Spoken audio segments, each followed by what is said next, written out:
Hi ಎಲ್ಲೋ ಎಲ್ಲ ಹೇಗಿದ್ದೀರಾ? ಚೆನ್ನಾಗಿದ್ದೀರಾ? ನಾವು ಕೂಡ ಚೆನ್ನಾಗಿದ್ದೀವಿ. ಬನ್ನಿ ಇವತ್ತು ಎಲ್ರಿಗೂ ಇಷ್ಟವಾಗುವಂಥ ಒಂದು ಚಂಪಾಕಲಿ ಸ್ವೀಟ್ನ ಮಾಡ್ತಾಯಿದ್ದೀನಿ. ಮಾಡೋದು ಹೇಗೆ ಅಂತ ನೋಡ್ಕೊಂಡು ಬರೋಣ. ಮೊದಲಿಗೆ ಇವಾಗ ಒಂದು ಸ್ಟವ್ ಹಚ್ಚಿ ಒಂದು ಪಾತ್ರೆನ ಇಟ್ಕೊಳ್ಳೋಣ. ಇದಕ್ಕೆ ಒಂದು ಅರ್ಧ ಲೀಟ್ರ್ ಹಾಲನ್ನ ನಾವು ಕಾಯಲಿಕ್ಕೆ ಬಿಡೋಣ. ನೋಡಿ, ಹಾಲು ಇಷ್ಟು ಒಂದೇ ಸಲ ಉಪ್ಪು ಬಂದರೆ ಸಾಕು, ತುಂಬ ಕಾಯಿಸಾಗತ್ತೆ ಇಲ್ಲ. ಇದಕ್ಕೆ ನಾನು ಒಂದು 2 ಸ್ಪೂನಷ್ಟು ವಿನೆಗರ್ನ ಸೇರಿಸಿ ಅದಕ್ಕೆ ಸ್ವಲ್ಪ ನೀರನ್ನ ಮಿಕ್ಸ್ ಮಾಡ್ತಾಯಿದ್ದೀನಿ. ತುಂಬ ಹಾಲು ಬಿಸಿ ಇದ್ದಾಗ ಇದನ್ನು ಹಾಕಬಾರ್ದು. ಇದು ಸ್ವಲ್ಪ ಹಾಲು ತಣ್ಣಗಾದ ನಂತರ ನಾನು ವಿನೆಗರು ನೀರು ಮಿಕ್ಸ್ ಮಾಡಿದ್ನಲ್ಲ ಅದನ್ನು ಹಾಕಿ ಈ ಥರ ಹಾಲನ್ನ ಒಡೆಸ್ಕೊತಾ ಇದ್ದೀನಿ. ನೋಡಿ, ಇವಾಗ ಹಾಲು ಪೂರ್ತಿಯಾಗಿ ಒಡೆದಿದೆ. ನಾವು ಇದನ್ನು ಸಪ್ರೇಟ್ ಮಾಡ್ಕೋಬೇಕು. ಅದಕ್ಕಾಗಿ ಒಂದು ಕಾಟನ್ ಬಟ್ಟೆಗೆ ಹಾಕೊಳ್ಳೋಣ. ಕಾಟನ್ ಬಟ್ಟೆಗೆ ಹಾಕಿ ಅದರಲ್ಲಿರೋ ನೀರಿನ ಅಂಶ ಎಲ್ಲ ಹೋಗೋವರೆಗೂ ಸ್ವಲ್ಪ ಹಾಗೇ ಹಿಂಡೋಣ. ನೋಡಿ, ಮತ್ತೆ ಇದರಲ್ಲಿ ಹುಳಿ ಅಂಶ ಇರುತ್ತೆ. ಹುಳಿ ಅಂಶ ಹೋಗಲಿ ಅನ್ನೋದಕ್ಕೋಸ್ಕರ ನಾನು ನೀರನ್ನು ಮತ್ತೆ ಸೇರಿಸ್ತಾ ಇದ್ದೀನಿ. 2000 years later. ಈ ಥರ ನಾವು ಹಾಲನ್ನು ಒಡೆಸ್ಕೋಬೇಕಾದ್ರೆ ಅದರಲ್ಲಿರೋ ಹುಳಿ ಅಂಶ ಹೋಗಲಿ ಅಂತೇಳಿ ನಾನು ಒಂದು 2ರಿಂದ 3 ಸಲ ನೀರನ್ನು ಸೇರಿಸ್ತಾ ಇದ್ದೀನಿ. ಸ್ವಲ್ಪ ಚೆನ್ನಾಗಿರೋ ಕಾಟನ್ ಬಟ್ಟೆನ ಹಾಕಂದರೆ ಬೇಗನೆ ನೀರೆಲ್ಲ ನೀಟಾಗಿ ಸೋರ್ಕೊಳ್ಳುತ್ತೆ. ನೋಡಿ, ಈ ಥರ ಅದರಲ್ಲಿರೋ ಹುಳಿ ಅಂಶ ಎಲ್ಲ ಹೋಗಲಿ ಅಂತೇಳಿ ನಾನು ಒಂದು ಸ್ಪೂನಲ್ಲಿ ಕೂಡ ಮಿಕ್ಸ್ ಮಾಡಿದೆ.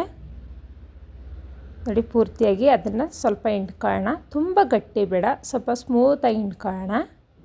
ಇವಾಗ ಇದಕ್ಕೆ ನಾನು ಸ್ವಲ್ಪ ಮೈದಾ ಹಿಟ್ಟನ್ನು ಸೇರಿಸ್ತಾ ಇದ್ದೀನಿ. 1 ಸ್ಪೂನಷ್ಟು, ತುಂಬ ಬೇಡ, 1 ಸ್ಪೂನಷ್ಟು ಮೈದಾನ ಸೇರಿಸಿ ಇದನ್ನು ಸ್ಮೂತಾಗಿ ಕಲಿಸ್ಕೊಳ್ಳೋಣ. ನೋಡಿ, ಇವಾಗ ನಾನು ಒಂದು ಚಿಕ್ಕ ಸೈಜಾಗಿ ಉಂಡೆನ ಮಾಡಿ ಇದನ್ನು ನಾವು ಯಾವ ಶೇಪ್ ಬೇಕೋ ಆ ಶೇಪಲ್ಲಿ ರೋಲ್ ಮಾಡ್ಕೊಳ್ಳೋಣ. ನಿಮಗೆ ದಪ್ಪದಾದರೂ ಪರವಾಗಿಲ್ಲ, ಸ್ವಲ್ಪ ಸಣ್ಣದಾದರೂ ಪರವಾಗಿಲ್ಲ. ಈ ಥರ ಸ್ಮೂತಾಗಿ ಉಂಡೆನ ಮಾಡಿ ಈ ಥರ ರೋಲ್ ಮಾಡ್ಕೊಳ್ಳೋಣ. ನಾನು ಅರ್ಧ ಲೀಟ್ರ್ ಹಾಲಿಗೆ ಇಲ್ಲಿ ಒಂದು 7ರಿಂದ 8 ಉಂಡೆನ ಮಾಡಿದ್ದೀನಿ. ಇವಾಗ ಸ್ಟವ್ ಹಚ್ಚಿ ಒಂದು ಬಾಣಲೆನ ಇಟ್ಕೊಳ್ಳೋಣ. ಇಲ್ಲಿ ನೋಡ್ತಾ ಇರ್ಬೋದು, ನಾನು ಕಪ್ಪಲ್ಲಿ ಮೆಜರ್ಮೆಂಟ್ ಮಾಡಿ ತೋರಿಸ್ತಾ ಇದ್ದೀನಿ. 1.5 ಕಪ್ಪಷ್ಟು ನಾನು ಸಕ್ಕರೆನ ಹಾಕ್ತಾಯಿದ್ದೀನಿ. ಅದಕ್ಕೆ ನಾನು 2 ಕಪ್ಪಷ್ಟು ನೀರನ್ನ ಸೇರಿಸ್ತಾ ಇದ್ದೀನಿ. ಸ್ವಲ್ಪ ನೀರು ಸಕ್ಕರೆಗಿಂತ 1/4% ಜಾಸ್ತಿನೇ ಇರಲಿ. ಇದು ನಮಗೆ ಸಕ್ಕರೆ ಪಾಕ ಏನು ಬೇಕಾಗಿಲ್ಲ, ಪಾಕ ಮಾಡೋದು ಆ ಥರ ಏನಿಲ್ಲ. ಸ್ವಲ್ಪ ನೀರಿನ ಅಂಶ ನಾವು ಜಾಮೂನ್ಗೆ ಯಾವ ರೀತಿ ಮಾಡ್ತೀವೋ ಆ ಥರ ಇದ್ದರೆ ಸಾಕಾಗುತ್ತೆ. ನೋಡಿ, ಇವಾಗ ಸಕ್ಕರೆ ಎಲ್ಲ ಕರಗಿದೆ. ಇಲ್ಲಿ ಚಂಪಾಕಲಿ ಉಂಡೆನ ಮಾಡಿ ರೆಡಿ ಮಾಡಿದ್ದೀನಿ. ನಾನು ಆವಾಗಲೇ ಸ್ವಲ್ಪ ಕಲರ್ ಹಾಕಿರಲಿಲ್ಲ, ಅದಕ್ಕೆ ಮತ್ತೆ ನಾನು ಸ್ವಲ್ಪ ಅರಿಶಿನ ಸೇರಿಸಿ ಅದನ್ನು ಉಂಡೆ ಮಾಡಿ ರೋಲ್ ಮಾಡಿದ್ದೀನಿ. ಇವಾಗ ನೀರು ಚೆನ್ನಾಗಿ ಸಕ್ಕರೆ ನೀರು ಕುದೀತಾ ಇದೆಯಲ್ಲ, ಇವಾಗ ಇದನ್ನು ಹಾಕೊಳ್ಳೋಣ. ಒಂದೊಂದೇ ಈ ರೀತಿ ಬಿಟ್ಕೊಳ್ಳೋಣ. ಇದನ್ನು ಬಿಡಬೇಕಾದ್ರೂ ಅಷ್ಟೇ ಸ್ವಲ್ಪ ಹುಷಾರಾಗಿ ಬಿಡಿ, ನೀರು ಕುದೀತಾ ಇರುತ್ತಲ್ವ, ಹಾಗಾಗಿ ಇದನ್ನು ಈ ಥರ ಸಕ್ಕರೆ ನೀರಿಗೆ ಹಾಕಿ ಒಂದು 5ರಿಂದ 10 ನಿಮಿಷ ಇದು ಬೇಯಲಿಕ್ಕೆ ಇಡೋಣ. ಸ್ವಲ್ಪ ದೊಡ್ಡದಾದಂಥ ಪಾತ್ರೆಯಲ್ಲೇ ಮಾಡಬೇಕಾಗುತ್ತೆ ಇದನ್ನು. ನೋಡಿ, ಒಂದು 10 ನಿಮಿಷ ಬೇಯಿಸಿದೆ. ಇದನ್ನು ಸ್ವಲ್ಪ ಹಾಗೇ ಸ್ವಲ್ಪ ತಿರುಗಿಸ್ಕೊಳ್ಳೋಣ ಅಂತ ನಾನು ತಿರುಗಿಸಿ ಮತ್ತೆ ಒಂದು 5 ನಿಮಿಷ ಮುಚ್ಚಿ ಬೇಯಿಸಿದೆ.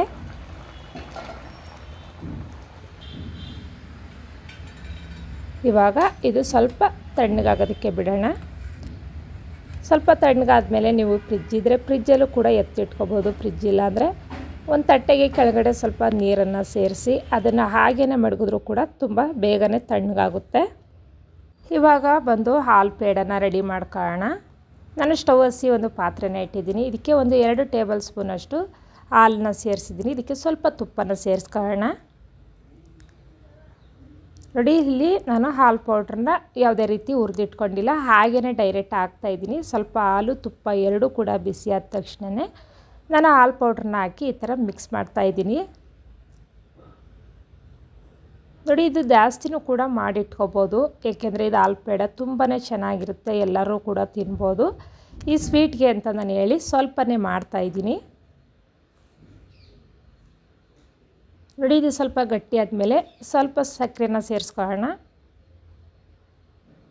ನಾವು ಚಂಪಾಕಲಿಗೆ ಸ್ವೀಟ್ನ ಜಾಸ್ತಿ ಹಾಕಿರ್ತೀವಲ್ವ, ಅದಕ್ಕಾಗಿ ಇದಕ್ಕೆ ಸ್ವಲ್ಪ ಸಕ್ಕರೆನ ಸೇರಿಸಿದ್ದೀನಿ ನಾನು. ನಿಮಗೆ ಸ್ವಲ್ಪ ಸ್ವೀಟ್ ಬೇಕು ಅಂದರೆ ಇನ್ನೂ ಸ್ವಲ್ಪ ಸಕ್ಕರೆನ ಹಾಕೋಬೋದು. ನೋಡಿ ಇಷ್ಟು ಹದ ಬಂದರೆ ಇದು ಪರ್ಫೆಕ್ಟ್ ಆಗಿದೆ ಅಂತ. ಇವಾಗ ಇದನ್ನು ಸೈಡ್ಗೆ ಇಟ್ಕೊಳ್ಳೋಣ. ಇವಾಗ ಫೈನಲಿ ಜಬ್ಬಕ್ಕಲ್ಲಿ ನಾನು ಹೊರಗಡೆ ತೆಗ್ದಿದ್ದೀನಿ. ನಾನು ಫ್ರಿಜ್ಜಲ್ಲಿ ಒಂದು 2 ಅವರ್ ಇಟ್ಟಿದ್ದೆ. ನೋಡ್ತಾ ಇರ್ಬೋದು ಸಕ್ಕರೆ ಪಾಕ ಅಂತೂ ತುಂಬಾ ಚೆನ್ನಾಗಿ ಸೆಟ್ ಆಗಿದೆ. ನೋಡೋದಕ್ಕೂ ಕೂಡ ತುಂಬ ಸ್ಪಾಂಜಿಯಾಗಿ ತುಂಬಾ ಚೆನ್ನಾಗಿದೆ. ನೋಡಿ ಈ ಥರ ಕಟ್ ಮಾಡ್ತಾಯಿದ್ರು ಕೂಡ ಒಂದು ಕೂಡ ಕಟ್ ಆಗ್ತಾಯಿಲ್ಲ. ನೀಟಾಗಿ ನಾನು ಯಾವ ರೀತಿ ಚಾಕುನಲ್ಲಿ ಕಟ್ ಮಾಡ್ತಾಯಿದ್ದೀನೋ ಅದೇ ರೀತಿ ಬರ್ತಾಯಿದೆ. ಇಲ್ಲಿ ನಾನು ಯಾವ ರೀತಿ ಕಟ್ ಮಾಡಿ ಒಳಗಡೆ ಹಾಲು ಪೇಡೆ ಸೇರಿಸ್ತಾ ಇದ್ದೀನೋ ಇದೇ ಥರ ಸೇರಿಸ್ಕೊಳ್ಳಿ, ಪರ್ಫೆಕ್ಟಾಗಿ ಬರುತ್ತೆ. ನಿಮಗೆ ಖಂಡಿತ ನೀವು ಒಂದು ಸಲ ಮನೇಲಿ ಟ್ರೈ ಮಾಡಿ, ಚೆನ್ನಾಗಿದೆ. ಈ ಥರ ಮನೇಲಿ ಮಕ್ಕಳಿಗೆ ಮಾಡಿಕೊಟ್ರೆ ತುಂಬಾ ಇಷ್ಟಪಡ್ತಾರೆ. ಇದು ಒಂದು ಪೀಸು ಹೊರಗಡೆ ಬಂದು 30 ರೂಪಾಯಿ ಏನೋ ಇದೆ. ಇದು ತುಂಬಾ ಚೆನ್ನಾಗಿದೆ ಅಂತ ಮಕ್ಕಳು ಹೊರಗಡೆನೇ ಇಷ್ಟಪಟ್ಟು ತಿಂತಾಯಿದ್ರು. ನಾನು ಒಂದು ಸಲ ಟ್ರೈ ಮಾಡೋಣ ಅಂತ 1-2 ಸಲ ಮಾಡಿದೆ, ತುಂಬ ಚೆನ್ನಾಗಿ ಬಂತು. ಹಂಗಾಗಿ ಇದನ್ನು ಕೂಡ ನಾನು ಮಾಡಿ ವಿಡಿಯೋಗೆ ಹಾಕೋಣ. ಏಕೆಂದರೆ ಮಾಡ್ಬೋದು, ತುಂಬ ಸುಲಭವಾಗಿ ಮಾಡ್ಬೋದು, ತುಂಬ ಏನು ಟೈಮ್ ತಗೊಳ್ಳೋದಿಲ್ಲ. ಹಂಗಾಗಿ ನಿಮಗೂ ಕೂಡ ಎಲ್ಪ್ ಆಗ್ಬೋದು.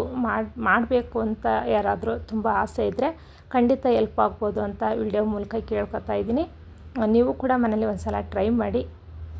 ನಿಮಗೇನಾದರೂ ಈ ವಿಡಿಯೋ ಇಷ್ಟವಾಗಿದ್ದರೆ ಒಂದು ಲೈಕ್ ಮಾಡಿ, ಶೇರ್ ಮಾಡಿ, ಕಮೆಂಟ್ ಮಾಡಿ, ಹಾಗೆಯೇ ಪಕ್ಕದಲ್ಲಿರೋ ಬೆಲ್ ಬಟನನ್ನು ಕ್ಲಿಕ್ ಮಾಡಿ ಹೆಚ್ಚು ವಿಡಿಯೋಗಾಗಿ ಇದೇ ಥರ ನಮಗೆ ಸಪೋರ್ಟ್ನ ಮಾಡಿ ಅಂತ ಕೇಳ್ಕೊತಾ,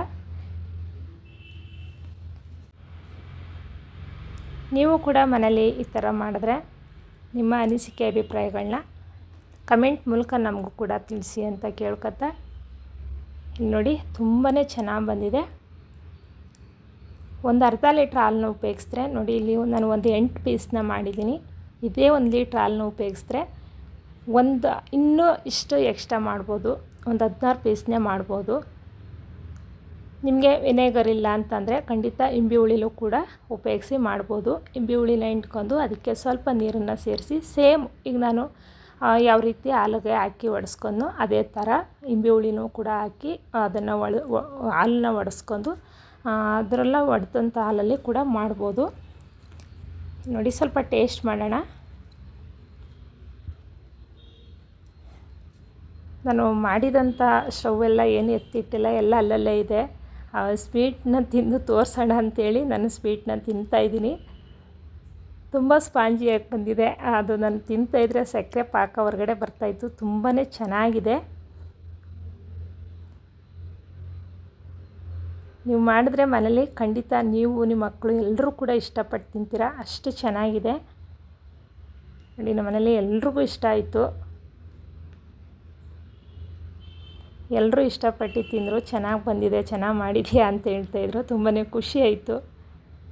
ಈ ವಿಡಿಯೋ ನೋಡ್ತಾ ಇರೋರು ಎಲ್ರಿಗೂ ಕೂಡ ಥ್ಯಾಂಕ್ ಯು.